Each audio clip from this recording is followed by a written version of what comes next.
Hello guys, in this video I'm going to show you how to set the odds format on the Flashscore application.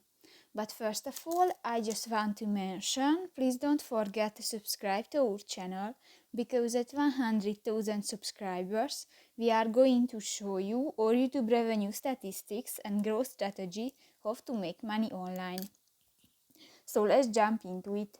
First of all, open the application on your device.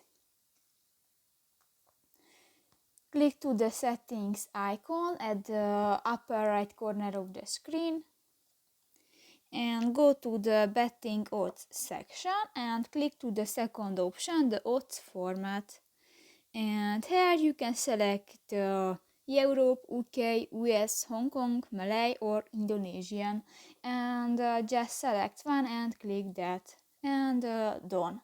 So that's pretty much it for this video, guys. See you in the next one. Bye bye.